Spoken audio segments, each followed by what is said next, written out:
Selamat pagi pemirsa, pemberian amnesti hanya demi angka dapat menjadi bumerang. Bukan saja bisa jatuh kepada narapidana yang salah, atau maksud kami ini meleset dari prinsip utama pengampunan atau penghapusan hukuman tersebut.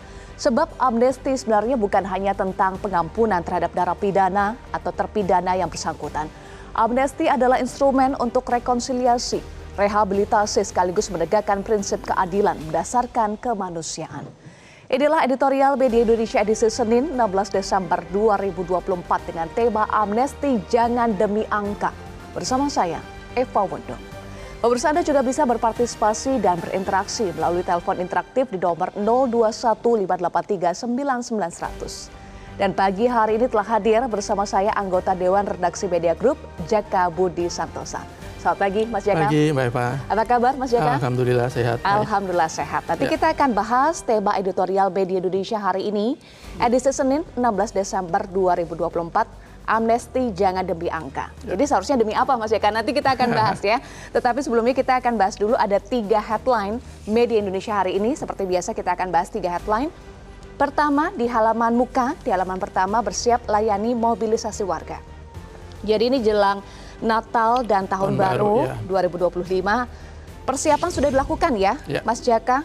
Sudah berapa persen nih kalau kita lihat persiapan dari Kementerian Perhubungan? Iya, kalau kita lihat progresnya kan sudah mulai mendekati 100% ya. Seiring dengan semakin mendekatnya waktu untuk liburan Natal dan Tahun Baru. Dan kalau kita lihat itu segala persiapan antisipasi untuk arus mudik nanti kan sudah dilakukan, seperti dia menyiapkan kontraflow kalau nanti ada kemacetan luar biasa di tol, kemudian juga penyiapan armada baik darat, laut maupun udara. Jadi ini kita meminta pemerintah untuk betul-betul memastikan bahwa mudik Nataru ini betul-betul nyaman, aman, dan tidak kalah penting adalah lancar. Karena kalau kita lihat diprediksi kan ada sekitar 110 juta orang yang akan melakukan mudik dan liburan Tahun Baru maupun Natal. Jumlah ini juga kalau kita bandingkan dengan mudik Lebaran itu memang lebih sedikit ya. Kalau tidak salah 2024 Lebaran itu sekitar 224 juta. Jadi lebih dari kurang dari separuhnya. Tapi apapun meskipun jumlahnya tidak sampai separuhnya Lebaran, tetapi harus ada antisipasi yang betul-betul maksimal. Apalagi kalau kita lihat arus mudik kali ini kan berbarengan dengan ancaman cuaca ekstrim. Dan itu sudah berkali-kali disampaikan oleh BMKG bahwa akhir tahun sampai Februari itu kan Indonesia akan dilanda cuaca ekstrim. Jadi persiapan dan antisipasi harus betul-betul lebih maksimal, baik oleh pemerintah termasuk oleh para pemudik. Nah, kalau untuk para pemudik antisipasinya harus seperti apa? Ya, yang pasti harus bisa memilah-milah waktu atau memilih waktu yang paling tepat untuk mudik itu hari apa. Kalau bisa cuti lebih awal. Kalau tidak bisa cuti yang paling tidak lebih bijak. Kalau bisa menggunakan angkutan umum ya lebih baik menggunakan angkutan umum daripada kendaraan pribadi yang akan memperparah kemacetan. Dan yang paling penting adalah mengantisipasi cuaca juga. Karena kalau kita lihat di beberapa daerah itu kan masih dilanda banjir.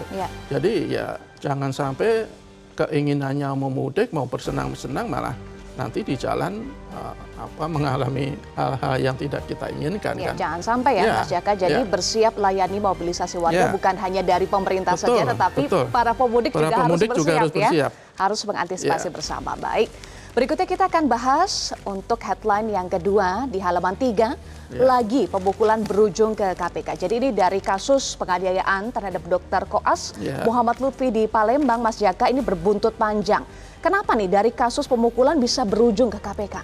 Ya ini kan orang tua yang bukan terlibat, karena yang melakukan itu sopirnya kalau tidak salah ya. Tapi orang tua anak yang sopirnya itu menganiaya korban itu kan diduga memiliki harta yang patut ditelaah.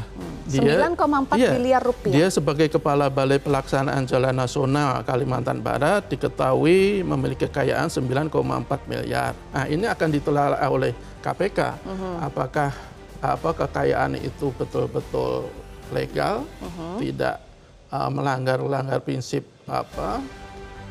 keuangan yang dia harus dipatuhi oleh pejabat atau bagaimana. Sesuai profilnya tidak? Sesuai profilnya tidak, apalagi nama ini siapa, si Deddy Mandarsyah ini kan juga pernah disebut-sebut dalam sebuah OTT di Kaltim ya? OTT KPK di Kaltim. Jadi ini publik juga mendesak agar KPK betul-betul menyelidiki kasus ini.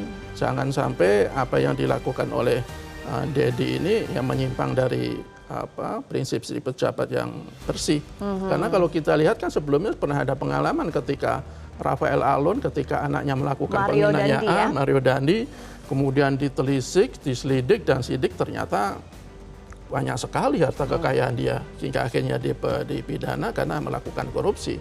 Jadi mudah-mudahan ini juga bisa dibuka seterang-terangnya sehingga publik ya mendapat gambaran yang jelas sebenarnya kekayaan si DND ini sah atau tidak. Jadi sekarang bolanya ada di KPK ya? Betul. Untuk jadi kan katanya sudah mulai menelaah dan kami minta ya penelaahan itu betul-betul dilakukan secara serius dan dilaporkan kepada publik secara transparan. Iya, publik pun juga bisa KPK memeriksa harta Deddy yang dinilai tidak wajar. Ini oleh publik ya yang menilainya. Lalu tapi jangan lupa juga ya, Mas Jaka, bahwa ini kasusnya juga sedang bergulir untuk kasus penganiayaan itu. Iya, betul. Jadi gimana ya, kok sepertinya sebagian masyarakat kita itu semakin ringan tangan ya. Apa-apa diselesaikan dengan kekerasan dan ini tidak boleh kita biarkan terus terjadi. Dan salah satu cara untuk mencegah hal ini ya tegakkan hukum setegak-tegaknya. Jangan hanya kalau di kalangan media sosial itu banyak yang meragukan kasus-kasus seperti ini akan bergulir ke pengadilan kan, karena mereka menganggap nanti minta maaf saja sudah cukup. Tidak cukup ya Mas Jaka dengan minta maaf? Tidak cukup, karena untuk mencegah hal serupa yang agar tidak terjadi lagi ya penegakan hukum yang harus dilakukan. Baik, penegakan hukumnya harus adil, kemudian juga nanti kita simak lagi apa langkah dari KPK untuk memeriksa harta Deddy yang dinilai publik tidak wajar. Berikutnya kita ke headline yang ketiga, modifikasi cuaca antisipasi bencana. Ini ada di halaman 5 Harian Media Indonesia hari ini. Mas Jaka, modifikasi cuaca antisipasi bencana. Ini adalah langkah antisipasi bencana hidrometeorologi ya. Mas Jaka, tadi kan Mas Jaka juga sempat sampaikan BMKG juga sudah menghimbau mengantisipasi adanya cuaca buruk ya, potensi cuaca buruk. Ya, ini kan berita kita ini kan lebih fokus di Jakarta ya dan sekitarnya, karena hari-hari terakhir ini kan banjir cukup parah juga merendah sebagian wilayah, terutama di wilayah Jakarta Utara. Jadi BPBD DKI ini sekarang sedang atau sudah menyiapkan operasi modifikasi cuaca yang bekerja sama dengan BMKG, bekerja sama dengan BNPB, dan saya kira operasi modifikasi cuaca itu merupakan salah satu solusi atau salah satu cara salah satu cara yang cukup efektif untuk mengurangi dampak cuaca ekstrim akhir-akhir ini, karena ini pernah dilakukan juga pada tanggal 7 sampai 9 Desember ketika itu BMKG memperkirakan Jabodetabek dan sekitarnya dilanda cuaca ekstrim, tetapi setelah dilakukan operasi modifikasi cuaca itu bisa mengurangi 67% intensitas hujan. Jadi saya pikir TMC ini harus betul-betul semakin digalakkan, semakin dimasifkan. Ya, kita tidak bisa menghindari dampak cuaca ekstrim, tapi paling tidak kita bisa mengurangi imbasnya. Jadi saya pikir memang cukup mahal, tetapi kalau kita bandingkan dengan upaya pemerintah untuk melindungi masyarakatnya, saya pikir sangat murah. Nah, itu dia, garis bawahnya adalah upaya untuk melindungi masyarakat ya, Mas Jaka, mengamankan Jakarta dari bencana hidrometeorologi. Baik, tentu juga ini butuh partisipasi juga dari masyarakat ya, Mas Jaka, untuk menghindari juga adanya bencana hidrometeorologi.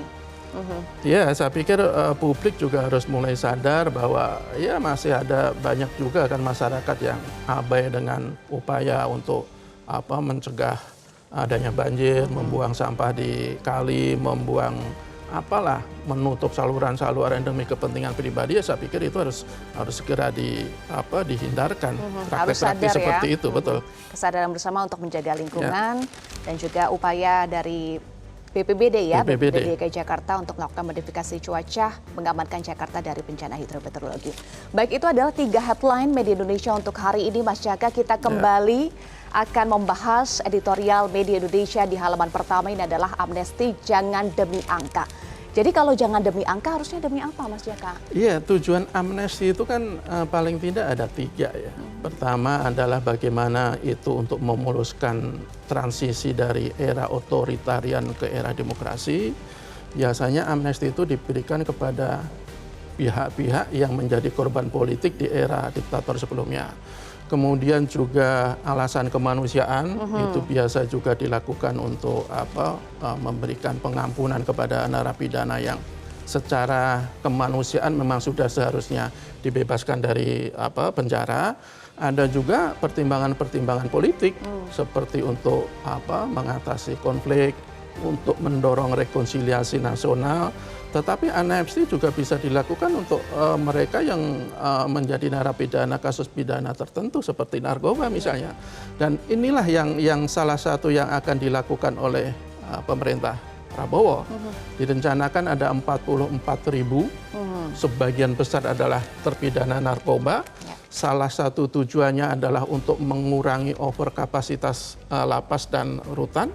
Karena kalau kita lihat overkapasitasnya sudah sangat luar biasa. Betul, 190% dari kapasitas semestinya. Itu kalau kita dibandingkan dengan Maret 2023 itu mengalami lonjakan yang luar biasa. Maret 2023 itu kalau tidak salah baru sekitar 98% overkapasitasnya.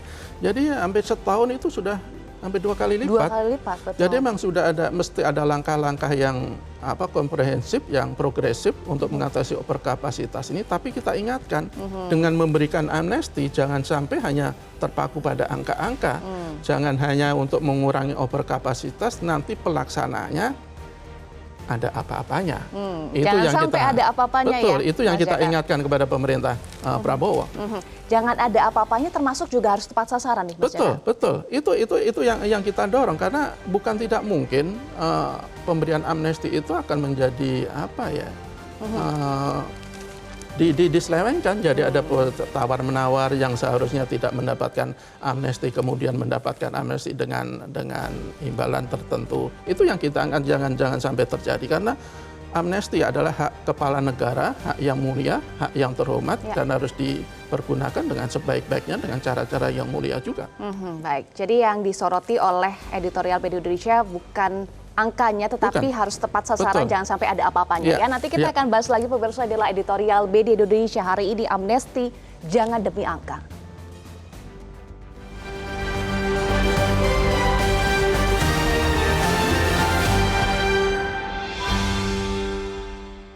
Amnesti jangan demi angka.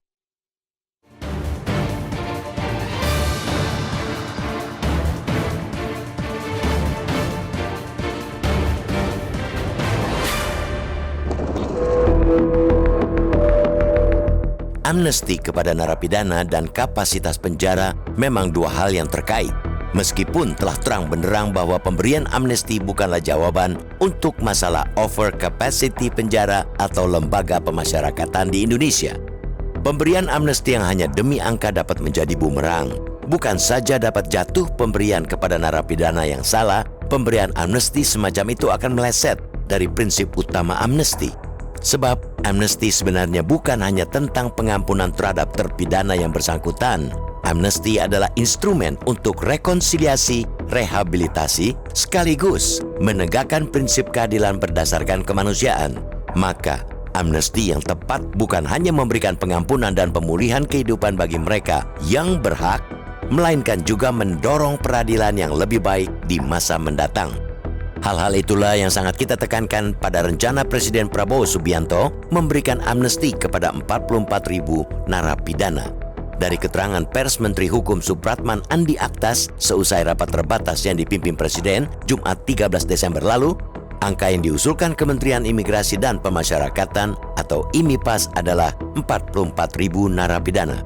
Angka usulan itu memang masih dalam proses asesmen dan kemudian akan dimintakan pertimbangan ke DPR.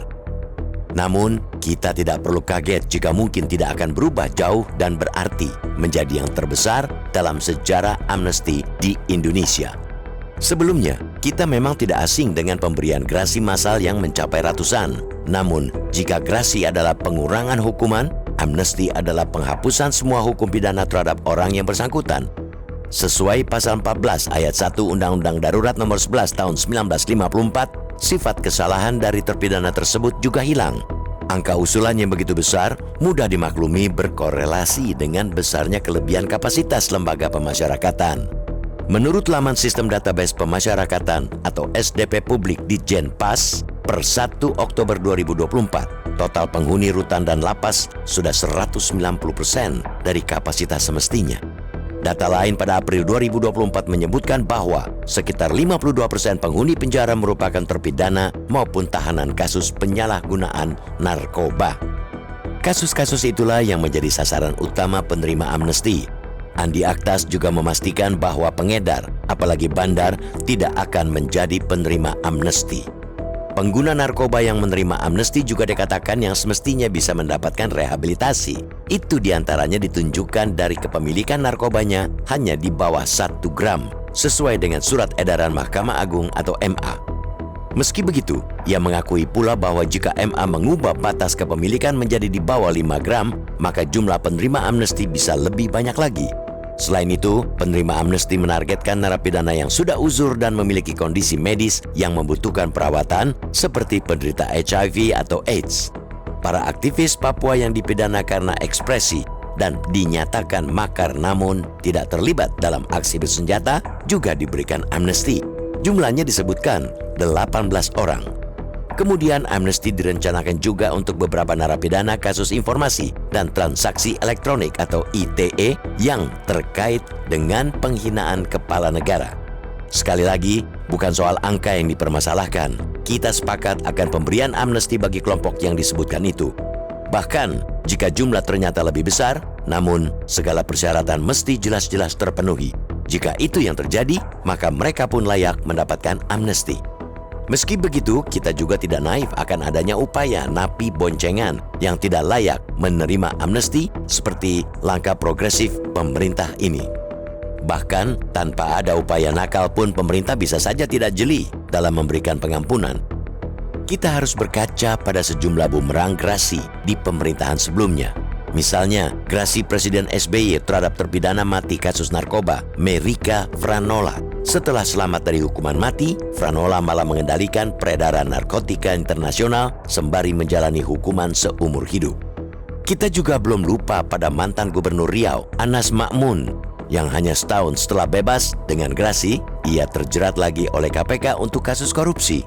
Meski kasus kedua Anas juga bagian kasus lamanya, namun pemberian gerasi butuh kejelian lebih. Dengan begitu, pemberian amnesti yang menghapuskan pula sifat kesalahan terpidana harus berkali lipat lebih jeli. Jangan sampai pemberian amnesti justru berdampak buruk pada pengusutan kasus lainnya yang mungkin masih terkait pada terpidana tersebut.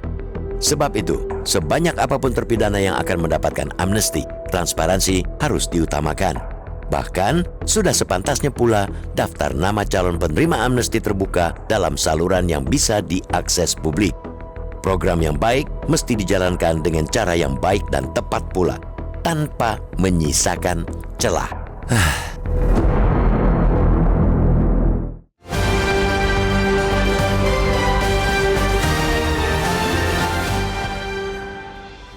Pemirsa, kami akan kembali usai jeda dan kami ingatkan bagi Anda pemirsa, Anda bisa berpartisipasi dan berinteraksi terkait tema yang kami bahas dalam editorial Media Indonesia hari ini melalui telepon interaktif di nomor 0215839900. Kami akan kembali usai jeda, tetaplah bersama kami.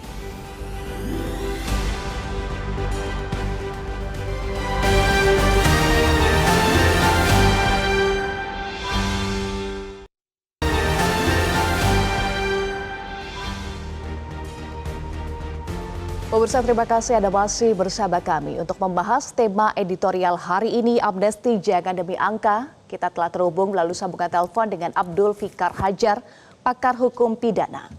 Selamat pagi, Pak Fikar. Selamat pagi, Mbak Eva. Iya, Pak Fikar, amnesti kepada narapidana dan kapasitas penjara memang dua hal yang terkait ya. Apakah langkah ini adalah langkah yang tepat penanganan over capacity penjara dan lembaga pemasyarakatan, Pak Fikar? Ya, kalau soal efektivitas atau ketepatan, ya itu kan tergantung pada situasinya, gitu. Maksud saya, kalau amnesti itu dilakukan secara menyeluruh gitu ya sangat mungkin gitu. Tetapi kan persoalannya ini menyangkut rasa keadilan juga ya. Ada banyak orang ada di dalam penjara dengan segala macam kejahatan atau dengan segala macam tindakan dan sebagainya. Nah sekarang bagaimana untuk menyeleksi atau memilih tahanan atau narapidana yang melakukan apa yang bisa diberi amnesti. Nah itu juga kan itu juga persoalan gitu. Nah, maksud saya yang bisa menimbulkan ketidakadilan juga gitu. Nah, iya Pak Fikar. Ya. Soal menyeleksi ini ya, asesmen sedang dilakukan untuk 44.000 narapidana. Asesmen seperti apa sih Pak yang tepat agar pemberian amnesti ini bisa tepat sasaran? Nah, menurut saya kan bisa begini, bagi tindak pidana yang ringan-ringan, ya dipiring gitu istilahnya, itu lebih baik hukuman itu digeser menjadi hukuman denda umpamanya. Nah itu satu solusi, gitu ya. Artinya tidak harus orang di penjara gitu, sepanjang umpamanya kerugian itu bisa diganti dengan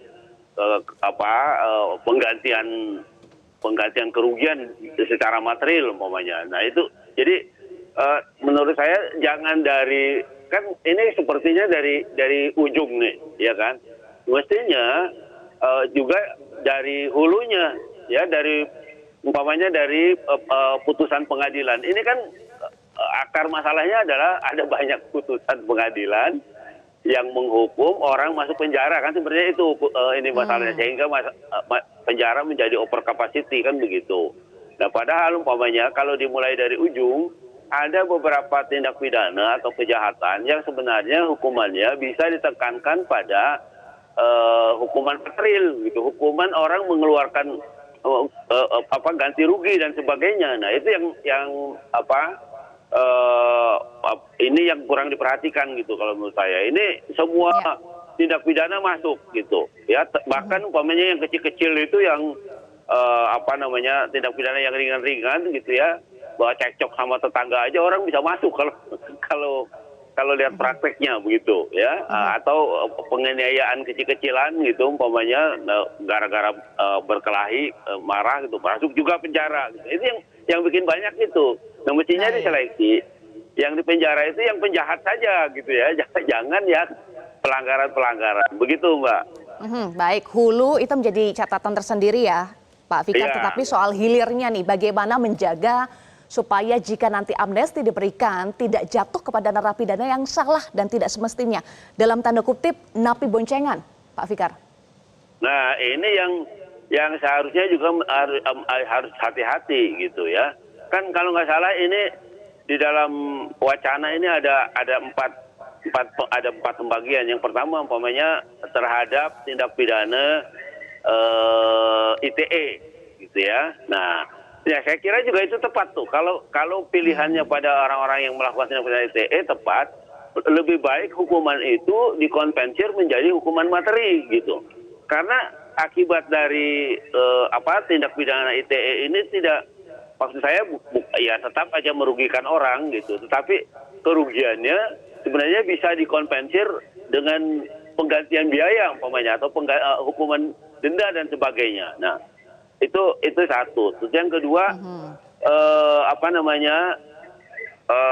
kalau narapidana yang sakit-sakitan gitu ya, yang kemampuan kesehatannya tidak ini, ya saya kira bukan solusi memasukkannya ke dalam penjara, justru menjadi beban kan begitu, ya kan? Justru menjadi beban. Nah karena itu umpamanya terhadap mereka pelaku kejahatan yang memang sedang menderita sakit gitu umpamanya, ya lebih baik dimasukkan ke rumah sakit gitu, rumah sakit tapi berfungsi juga dia sebagai penjara, seperti itu gitu. Ya, ya. Jadi Nah, itu demikian, harus lebih jelas juga ya untuk betul, target-targetnya ya. betul. Demikian juga umpamanya dikatakan bahwa ada makar yang tidak bersenjata. Nah, ini kan juga menurut saya berlebihan gitu. Ya, orang ngomong-ngomong soal kepingin jadi presiden gitu ya, jangan dituduh makar. Itu kan bisa saja wacana kan gitu ya.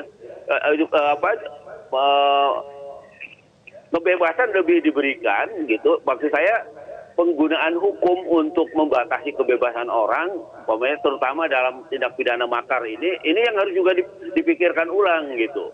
Karena sepanjang tidak mengangkat senjata atau tidak dengan kekerasan, ya menurut saya kalau wacana boleh-boleh saja gitu.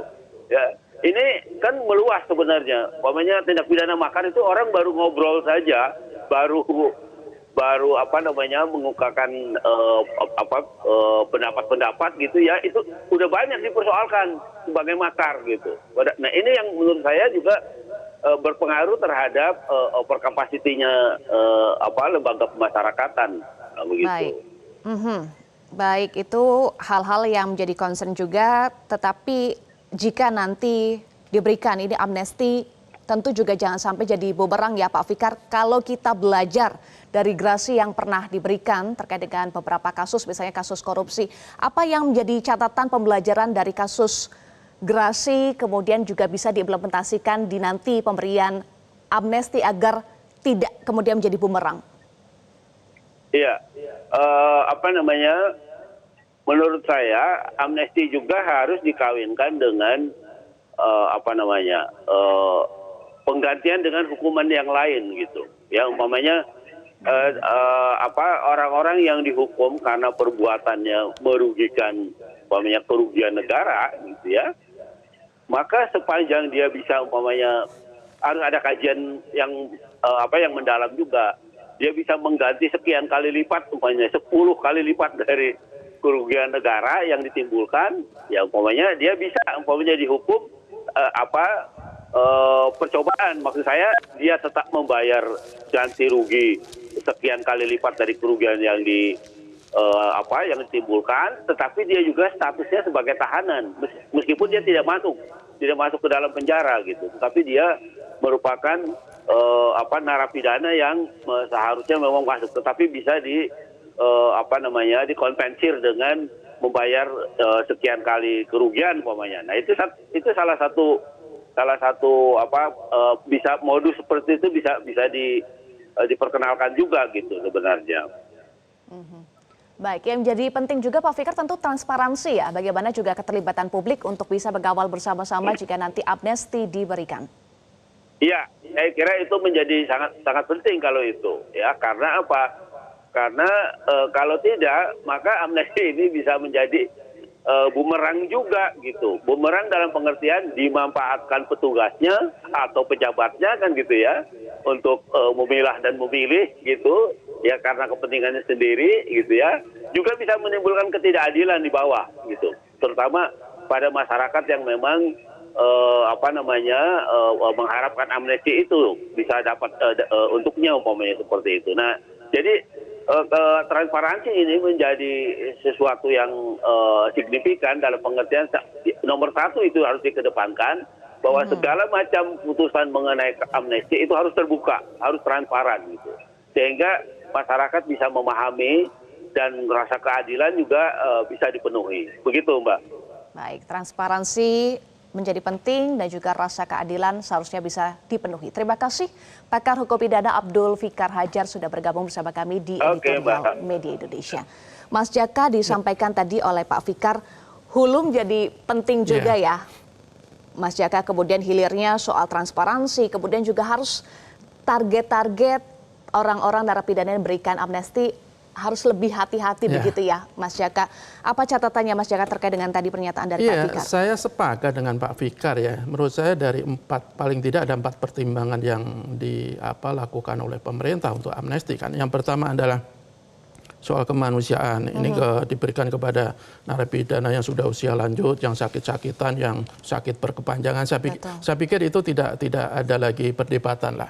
Kemudian juga soal amnesti untuk para aktivis Papua. Saya pikir itu juga tidak menjadi persoalan. Betul. Itu yang untuk ITE. Oh iya, ya, baik. ITE itu kan untuk yang dipidana karena melakukan diduga atau dibuktikan karena melakukan pelanggaran di Undang-Undang ITE. Kan Undang-Undang ITE itu kan banyak yang menganggap ada pasal-pasal karet dan itu betul-betul mengangkang kebebasan berekspresi dan berpendapat. Kalau kemudian pemerintahan Prabowo memberikan amnesti kepada para narapidana kasus ITE, saya pikir juga tidak perlu jadi perdebatan. Nah, yang kita persoalkan, yang kita ingatkan kepada pemerintah adalah amnesti yang akan diberikan kepada para narapidana kasus narkoba. Ya. Kalau tujuannya kan ini kepada para pengguna, karena memang pengguna itu tidak semestinya tidak di penjara tetapi direhabilitasi. Nah, ini yang kita ingatkan, jangan sampai amnesti kepada para pengguna narkoba ini nanti salah sasaran. Jangan-jangan nanti yang seharusnya mendapatkan amnesti juga tidak mendapatkan, tetapi yang semestinya tidak mendapatkan pengedar, bandar, jangan-jangan dia malah bisa mendapatkan dengan alasan dengan dalih mereka adalah pengguna. Ini yang kita ingatkan kepada pemerintah. Iya. Karena kita terus terang publik juga masih sering menduga kan. Jangankan untuk amnesti, untuk remisi aja setiap hari besar nasional atau keagamaan itu kan ada dugaan ya, ada permainan di situ kan. Meskipun dugaan-dugaan itu masih perlu dibuktikan. Tetapi bahwa itu bukan lagi menjadi rahasia umum kan sudah kita ketahui bersama.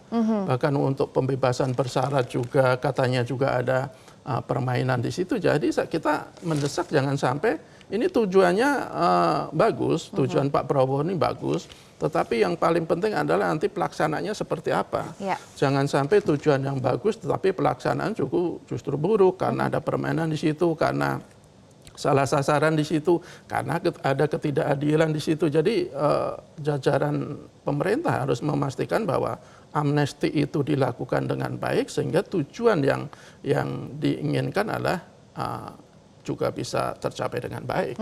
Soal kekhawatiran Mas Jaka itu juga menjadi kekhawatiran publik ya Mas Jaka, tetapi disampaikan oleh Menteri Hukum Supratman Andi Aktas bahwa kasus-kasus yang menjadi sasaran utama penerima amnesti memastikan ya bahwa pengedar apalagi bandar tidak akan menjadi penerima amnesti. Nah, bagaimana publik bisa percaya dengan kalimat ini? Ya, salah satu yang harus dilakukan pemerintah adalah memaparkan kepada publik nama-nama yang mendapat amnesti, meskipun banyak sekali, ya saya pikir nggak jadi persoalan, ya dipaparkan secara transparan bahwa mereka itu bukan pengedar, bahwa mereka itu bukan bandar. Karena kalau kita lihat ketimpangan dalam menindak kasus narkoba itu kan masih sering terjadi sejak dari hulu kan. Bahkan katanya ada keyakinan di publik yang pemakai semestinya tidak dipenjara karena tidak bisa memberikan sesuatu, akhirnya dibawa ke pengadilan kemudian dipenjara. Ini kan suara-suara yang ada di publik dan pemerintah harus memastikan bahwa suara-suara itu tidak benar adanya. Bahwa apa yang dilakukan pemerintah dalam menegakkan hukum, dalam memberikan amnesti, dalam memberikan gerasi, remisi segala macam itu memang sesuai peraturan. Itu yang kita tuntut dari pemerintah. Kita tidak menginginkan pemerintah hanya komitmen di atas kertas. Kita menginginkan pemerintah itu betul-betul komitmen baik dalam ucapan maupun kenyataan. Itu yang harus dilakukan dan dibuktikan oleh pemerintah Prabowo. Betul, harus dibuktikan komitmen agar tidak ada napi boncengan ya Mas Jaka. Nanti kita akan bahas lagi, pemirsa tetaplah bersama kami akan kembali usai jeda. Tetaplah bersama kami di Editorial Media Indonesia.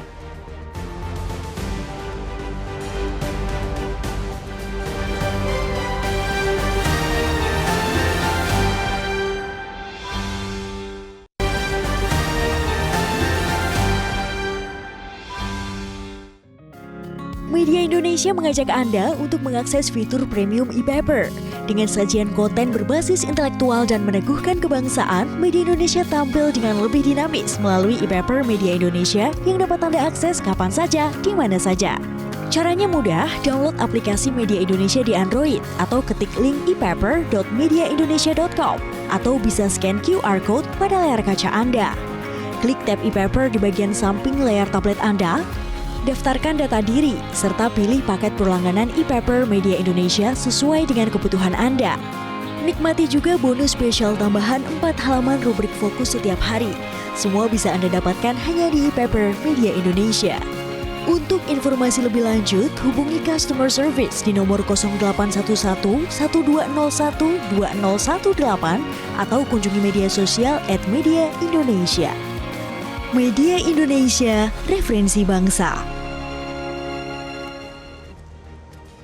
Pemirsa, terima kasih Anda masih bersama kami. Mas Jaka dan pemirsa saat ini sudah tersambung sejumlah penelpon. Kita langsung akan sapa. Yang pertama ada Bapak Bion dari Mataram, Nusa Tenggara Barat. Selamat pagi, Pak Bion. Selamat. Ya, selamat pagi Pak Bion dengan Selamat Eva dan Mas pagi, Jaka. Mbak Eva dan Mas Iya. Jaka. Makasih. Silakan Pak jadi Bion. begini. Baik, makasih. Baik. Jadi begini, Mbak Eva, Bang Jaka, Undang-Undang Dasar Konstitusi kita sudah mengatur tentang adanya amnesti yang diberikan hak dulu zaman rezim kediktatoran Soeharto, hak absolut terhadap presiden. Tapi dari era reformasi yang kita perjuangkan 98, telah terjadi perubahan degradasi secara utuh tentang bagaimana stres dilpit dalam proses pendidikan di Republik kita. Hal-hal yang mengacu terhadap diberikannya amnesti yang tidak boleh, yaitu pertama kasus kejahatan internasional seperti genosida misalnya, kejahatan terhadap kemanusiaan, dan kejahatan perang, penyiksaan, eksekusi ekstrajudisial. Nah, persoalannya adalah ketika Pak Prabowo memberikan amnesti, kita sepakat Bang Jaka bahwa dalam konteks stress benefit, dalam konteks hukum pidana mengacu azas bioreasonable doubt, maka ini ada azas transparansi publik. Sehingga hal-hal yang diberikan amnesti ini akan kembali kepada masyarakat untuk memperbaiki diri dalam proses tingkah laku moral, etis, dan estetikanya yang berintegritas. Itu satu. Lalu yang kedua, Mbak Eva, Mas Jaka, saya sebagai seorang lawyer sangat berkeberatan sama Bang Yusril. Mereka memberikan statement, ada negara di atas negara, ada degradasi moral yang diberikan kepada kelompok-kelompok pengacara yang di luar peradi. Ini tidak benar. Ini sudah melanggar terhadap undang-undang yang sudah diberikan oleh negara. Saya keberatan sama Mas Yusril untuk segera mencabut pernyataannya dan meminta maaf kepada seluruh pengacara se-Indonesia. Itu yang kedua. Baik.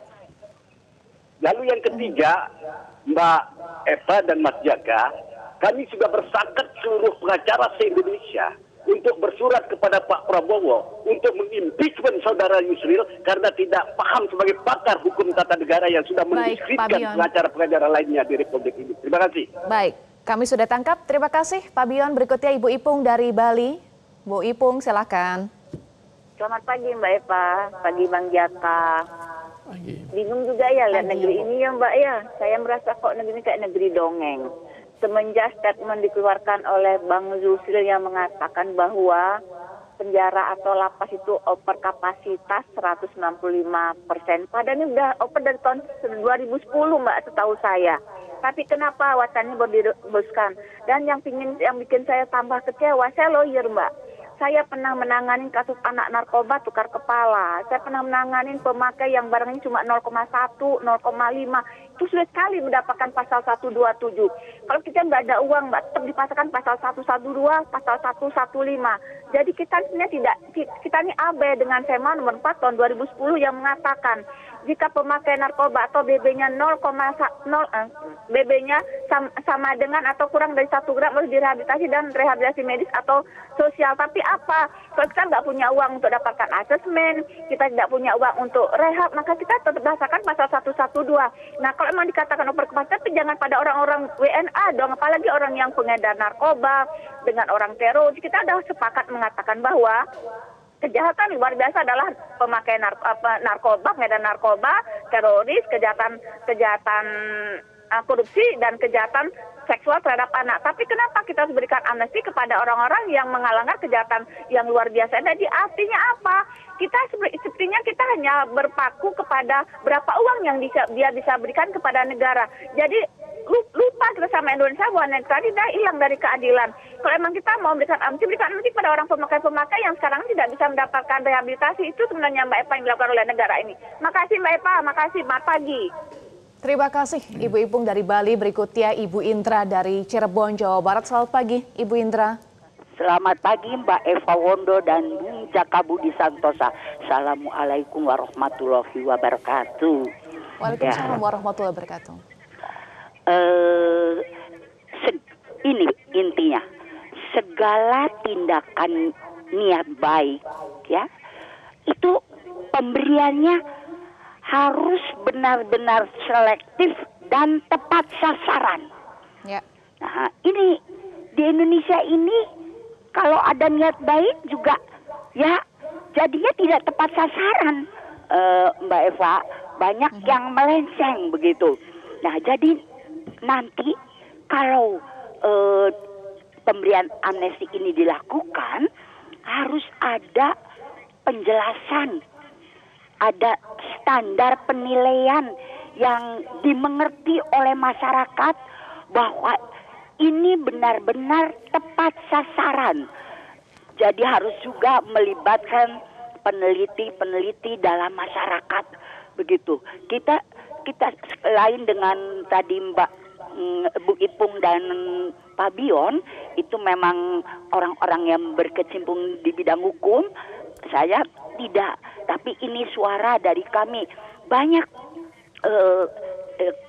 dikatakan bahwa yang akan mendapat amnesti itu yang pengguna, bukan pengedar atau bandar. Tapi kenyataannya selama ini juga bandar dan pengedarnya itu selamat-selamat saja. Yang ditangkap itu yang pengguna-pengguna itu. Nah, malah ada yang bukan pengguna dijebak, itu banyak kejadiannya.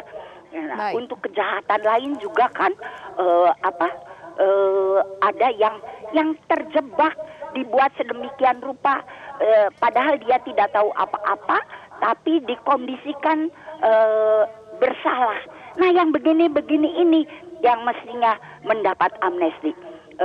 Walaupun coba rencananya 44.000 narapidana, itu saja pun masih ada kelebihan sekitar 70 ribuan narapidana di dalam lembaga pemasyarakatan itu. Jadi ini mesti betul-betul transparan, selektif, tepat sasaran. Itu yang kami harapkan dan masyarakat tahu bahwa ini benar. Terima kasih. Assalamualaikum warahmatullahi wabarakatuh. Waalaikumsalam warahmatullahi wabarakatuh. Terima kasih Ibu Indra, Ibu Ipung, dan juga Pak Bion. Mas Jaka, publik khawatir kalau tidak tepat sasaran, kalau tidak selektif begitu ya. Ini kita bahas juga dari tadi ya, Mas Jaka, bagaimana publik khawatir, tidak percaya bahwa betul-betul akan diberikan pada napi yang betul-betul sesuai begitu ya, sesuai dengan standar penilaian, selektif begitu Mas Jaka. Jadi bagaimana pemerintah harus menjawabnya? Betul, ini kan ketidakpercayaan publik ini kan didasarkan pada pengalaman-pengalaman sebelumnya ya. Kalau tadi Pak Bion sama Bu Ipung ini saya kira ini ya, dia praktisi hukum kalau tidak salah ya. Lawyer ya? Iya, lawyer. Bahkan Bu Ipung menyatakan terang-terangan bahwa kalau dia tidak punya uang ya bisa masuk penjara, meskipun dia sebenarnya pengguna yang tadi berapa gram. Karena memang di surat edaran MA nomor 4 tahun 2010 itu kan sudah jelas-jelas diatur kan. Mereka yang pengguna dalam satu atau mendapati dalam satu hari itu di bawah gram Di bawah untuk 1 sabu. gram ya. Kepemilikan narkobanya hanya di bawah 1 gram. Di bawah 5 gram untuk ganja, di bawah 2,49 gram untuk ekstasi, di bawah 1,8 gram untuk heroin dan jenis-jenis narkoba lainnya, ya tidak bisa dibawa ke pengadilan. Harusnya direhabilitasi. Seharusnya direhabilitasi, tetapi faktanya tadi seperti kata testimoni Bu Ipong, ya dia di bawah yang disyaratkan, tetapi tetap saja di proses hukum, tetap saja dipidana. Inilah yang menimbulkan ketidakpercayaan publik, termasuk ya meragukan apakah nanti amnesti itu betul-betul dilakukan secara adil, secara transparan, secara selektif, tidak dipermainkan, tidak diperdagangkan. Nah, itu yang harus dijawab oleh pemerintah. Jadi apalagi khusus untuk narkoba ya, kan total yang mendapatkan amnesti itu kan 44.000. Itu pasti didominasi oleh pengguna narkoba atau narapidana narkoba. Penghuni penjara merupakan terpidana maupun tahanan kasus penyalahgunaan narkoba. Kalau tujuannya untuk mengatasi overkapasitas, ya itu masih jauh dari yang bisa dilakukan. Karena kalau kita lihat ya, untuk per 1 Oktober 2024 itu jumlah narapidana itu 27.541 orang. Padahal kapasitasnya cuma 143.879. Dari jumlah narapidana itu diperkirakan 52% adalah narapidana narkoba. Berarti ada sekitar hampir 140.000. Jadi masih banyak sekali yang narapidana narkoba ini. Nah, ini kan ada peluang, ada kesempatan, ada celah yang bisa dilakukan oleh aparat untuk memainkan kebijakan pemberian amnesti ini kan. Tentu kita berharap tidak ada itu ya, Mas Jaka ya. Kita tidak berharap itu hal terjadi, tetapi kita sebagai media, kita mengingatkan kepada pemerintah. Tujuannya bagus, tetapi kalau tujuan yang bagus kemudian diselewengkan oleh para pelaksana kebijakan, ya akhirnya kan tujuan akan menjadi jelek. Tujuan yang tadinya mulia untuk mengatasi overkapasitas, untuk demi pertimbangan kemanusiaan, demi pertimbangan demokrasi, demi pertimbangan rekonsiliasi atau dialog-dialog di Papua. Kalau nanti pelaksananya justru menyelewengkan, justru menjadi bumerang, justru menimbulkan ketidakadilan, justru menimbulkan lagi penyelewangan kekuasaan. Itu yang selalu kita ingatkan kepada pemerintah. Makanya juga inline tadi dengan apa yang disampaikan oleh Pak Fikar soal hulu penegakan hukum, jadi sisi yang harus diperhatikan juga soal hilir tadi, selektivitas, kemudian transparansi, dan juga rasa keadilan harus dipenuhi. Nanti kita akan bahas lagi pemirsa, tetapi usai jeda tetaplah bersama kami.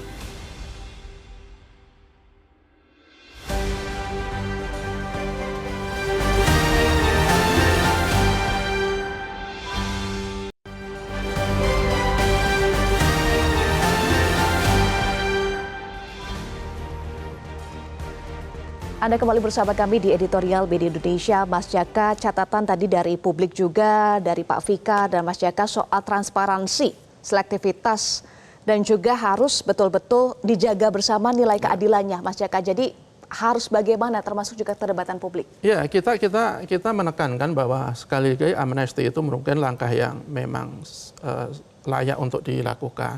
Tetapi kalau tidak dilakukan secara adil, secara transparan, secara selektif, ya saya pikir ini hanya sekedar menggarami lautan lah istilahnya, ya sia-sia.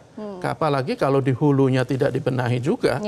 Tadi Pak Fikar juga menekankan agar proses pemidanaan itu diperbaiki. Saya pikir saya setuju. Khusus narkoba misalnya, ya semestinya polisi itu betul-betul patuh pada SEMA nomor 4 tahun 2010. Kalau barang bukti kepemilikan pengguna narkoba itu tidak memenuhi syarat untuk dibawa ke pengadilan, dibawa ke kejaksaan, ya jangan dipaksakan, apalagi dengan tujuan untuk mendapatkan sesuatu dari para mereka yang ditangkap, seperti tadi yang dikatakan oleh Bu Ipong. Kalau selama itu masih dilakukan juga oleh penegak hukum di hulu, ya saya pikir overkapasitas di LP maupun rutan itu akan terus terjadi. Dan apakah solusinya nanti hanya sekedar memberikan amnesti? Kan saya pikir tidak. ya sumbernya dulu lah kita Hulunya dulu kita benahi, kemudian ya di hilirnya nanti tidak terlalu repot seperti ini.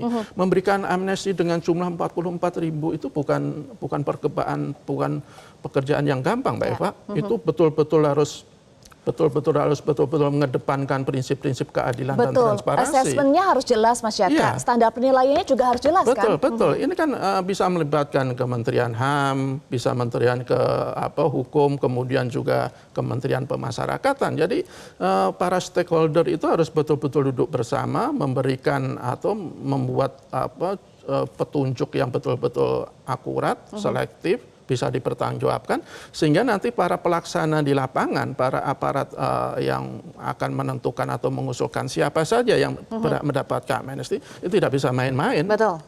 Jadi ini saya pikir pertaruhan bagi seorang Presiden Prabowo ya di awal pemerintahannya. Kalau dia bisa memberikan amnesti dengan betul-betul adil, saya pikir ini akan menjadi credit point. Tapi kalau justru sebaliknya, justru amnesti itu hanya menguntungkan orang-orang yang punya uang, yang seharusnya untuk para pengguna tapi diberikan kepada para pengedar, apalagi kepada para bandar, ya publik akan justru memberikan nilai yang akan semakin negatif. Iya, dan ini juga harus transparan ya, Mas Jaka, bagaimana publik juga harus bisa turut mengawasi, harus dibuka begitu ya. Iya, makanya ini salah satunya ya Kementerian Hukum dan kementerian terkait harus membuka siapa saja nanti yang mendapatkan amnesti. Khususnya untuk para pengguna narkoba. Kalau nanti di situ ada orang-orang yang justru ada pengedar dan bandar, itu harus ditindak tegas mereka yang memberikan amnesti. Publik harus bisa juga turut mengawasi ya dengan akses yang dibuka ke publik. Kemudian hulu tadi harus menjadi concern juga penegakan hukum yang jelas. Kemudian hilirnya tadi harus selektif, transparan, dan juga harus hati-hati memberikan rasa keadilan dalam pemberian amnesti. Iya, termasuk dalam pemidanaan kan beberapa kali yang harusnya pengguna malah divonis, tetapi yang pengedar besar atau bandar besar, termasuk terakhir di Palangkaraya itu yang terbukti yang dituntut seumur hidup karena mengedarkan 92 kg sabu malah divonis bebas. Inilah jangan sampai terulang. Jangan sampai terulang. Ini semoga bisa menjadi catatan juga ya, agar bisa perbaikan hukum secara menyeluruh. Mas Jaka, terima kasih. Sama-sama. Mas Jaka sudah bergabung bersama kami di editorial Media Indonesia. Pemirsa, sebanyak apapun terpidana yang akan mendapatkan amnesti, transparansi harus diutamakan. Bahkan sudah sepantasnya pula daftar nama calon penerima amnesti terbuka dalam saluran yang bisa diakses oleh publik. Program yang baik mesti dijalankan dengan cara yang baik dan tepat pula, tanpa menyisakan celah. Demikian editorial Media Indonesia untuk hari ini. Atas nama rekan-rekan yang bertugas, saya Eva Wondo pamit undur diri. Terima kasih atas perhatian Anda dan tetaplah bersama kami di Metro TV.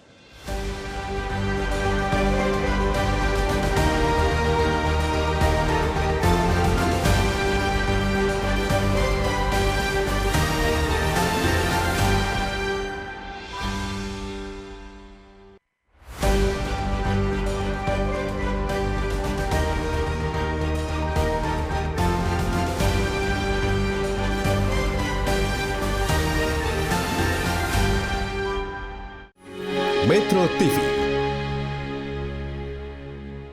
Jelajahi cara baru mendapatkan informasi. Download Metro TV Extend sekarang.